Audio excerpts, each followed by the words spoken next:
Welcome back to another practical industrial tutorial. As you know, this channel focuses on PLCs and industrial control systems, but in this series, we're also exploring the ESP32, a small yet powerful microcontroller with Wi-Fi, Bluetooth, and plenty of input and output pins. Today, we're creating a simple start and stop motor control circuit using the ESP32, 2 push buttons, a relay module, and a contactor. In this project, when I press the start button, the ESP32 sends a signal to the relay to turn on the contactor, and the motor begins running. When I press the stop button, the ESP32 turns the relay off and the motor stops. Let's start with the hardware, because in industrial control, wiring always comes first. Once the wiring is complete, we'll move on to writing the program.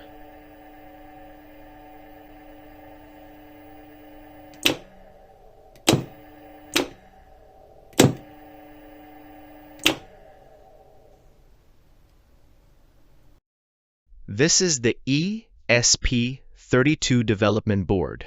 To power it, I'm using a 7805 voltage regulator. My battery provides 8 volts, but the ESP32 requires 5 volts, so the regulator steps it down to a stable 5 volts output. In the ESP32, the term GPIO stands for General Purpose Input-Output.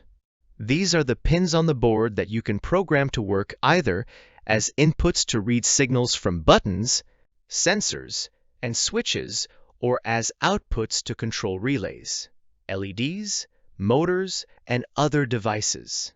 Each GPIO pin can be configured by software, which means you decide what job each pin should do. This flexibility is what makes the ESP32 a powerful controller for projects like motor control, automation. For control, I'm using GPIO12 as the start input, GPIO14 as the stop input, and GPIO25 as the output that drives the relay. Both push buttons are connected using the ESP3232's internal pull-up resistors. This means each input pin is shy by default, and when a button is pressed, it's pulled down to ground. This wiring method is highly reliable. It reduces electrical noise and eliminates the need for external resistors. Here's the wiring setup. The start button connects between GPIO12 and ground. The stop button connects between GPIO14 and ground. When the buttons aren't pressed, the pins read high. Pressing a button pulls the pin low, which the program detects to control the motor. Now, let's look at the output. GPIO25 controls the relay module. The relay coil is powered from the 5 volts regulator, and its control input connects to GPIO25. The ESP32 cannot drive the contactor directly because its output is only 3.3 volts and can supply very low current. That's why we use a relay between the ESP32 and the contactor. The relay's output terminals connect to the contactor coil. When the relay closes, the contactor energizes and the motor starts. When the relay opens, the contactor de-energizes and the motor stops. Now let's go through the program. I'm using the Arduino IDE to program the ESP32. The first step is to open the Arduino IDE and select the ESP32W room board from the board manager. Once the board is selected, we can move on to writing the program. In the ESP32, the term GPIO stands for General Purpose Input-Output. These are the pins on the board that you can program to work either as inputs to read signals from buttons, sensors, and switches, or as outputs to control relays, LEDs, motors, and other devices. Each GPIO pin can be configured by software, which means you decide what job each pin should do. This flexibility is what makes the ESP32 a powerful controller for projects like motor control and automation. To start writing the code, the first step is defining the pins we'll use.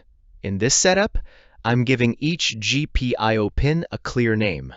I could write the GPIO numbers directly inside the code, but using descriptive names makes the program much easier to read and understand later.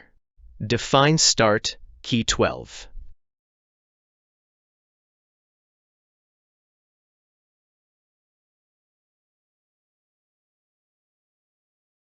Here, GPIO 12 is assigned to the name start key. Define stop key 14.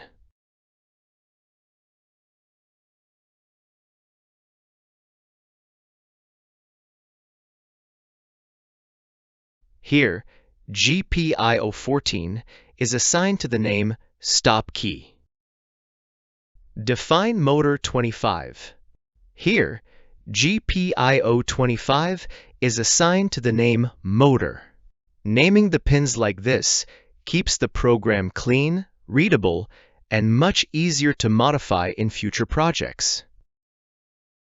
In Arduino IDE, the setup function runs once when the ESP32 starts.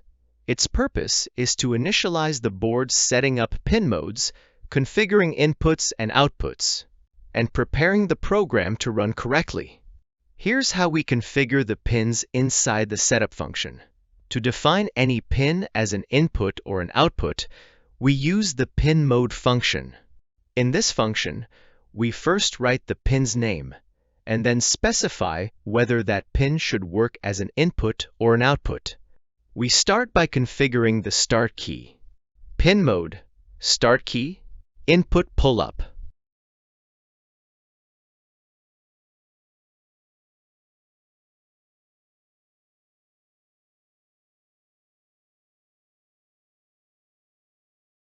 Start key is the label we assign to GPIO 12.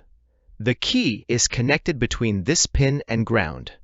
By using input pull-up, we activate the ESP3232's internal pull-up resistor. This means the pin reads high when the key is not pressed and low when it is pressed. We configure the stop key in the same way. Pin mode, stop key, input pull-up.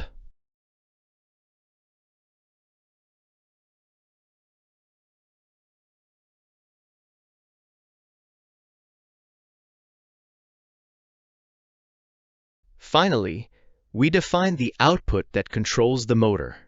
Pin mode, motor, output.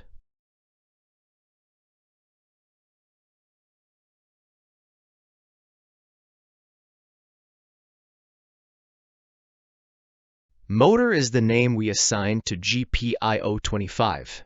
Setting this pin as an output allows the ESP32 to control the relay, which then switches the motor on and off.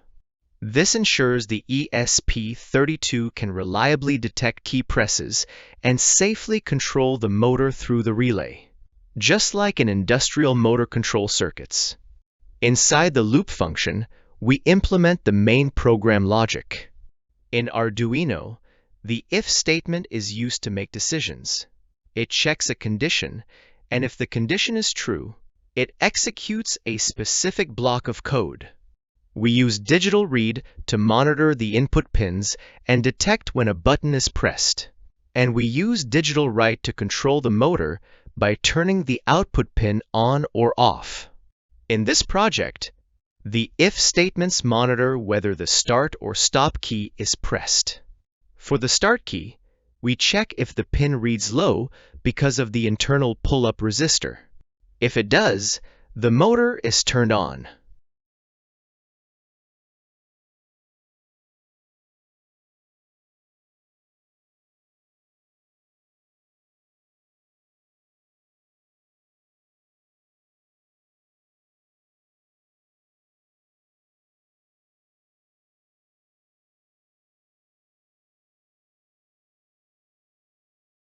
So first, I use the digital read function to check the pin status and compare it with low. If the pin is low, that means the key is pressed. Inside the if statement, I then use digital write to set the output high.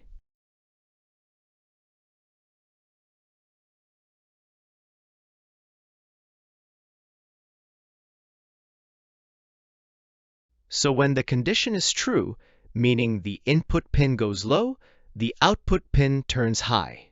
The relay activates and the motor turns on. For the stop key, we check if the pin reads low, and if so, the motor is turned off.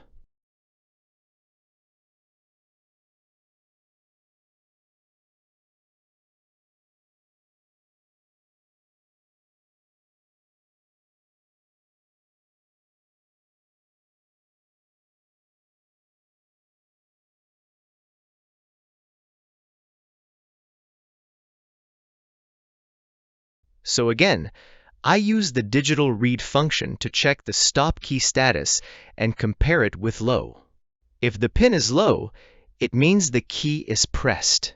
Inside the if statement, I use digital write to set the output low.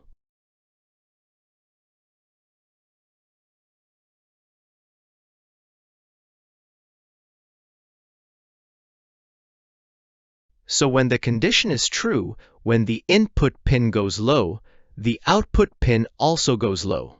The relay deactivates and the motor turns off. This logic continuously monitors both keys, ensuring the motor responds immediately to start and stop commands, just like in an industrial motor control circuit. And that's it. As you can see, we've completed the program, and the logic is very straightforward. Now let's download the code to the ESP32. Just click the upload icon. The IDE will first compile the program and then transfer it to the board.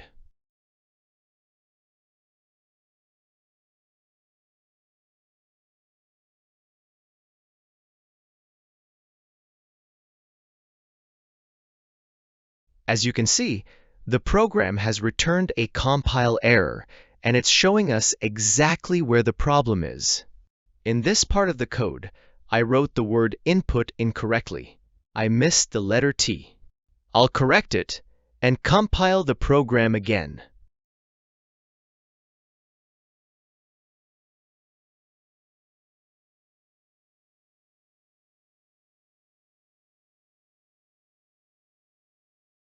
As you saw, the program had no issues this time. It compiled successfully and was then downloaded to the board without any problems. With this setup, we can easily control an electric motor using the ESP32, and the total cost is much lower compared to doing the same job with a PLC. If you want the complete program code and wiring diagram, just leave your email in the comments, and I'll send it to you. Thank you for watching, and don't forget to like, subscribe, and hit the notification bell so you don't miss more practical industrial automation tutorials.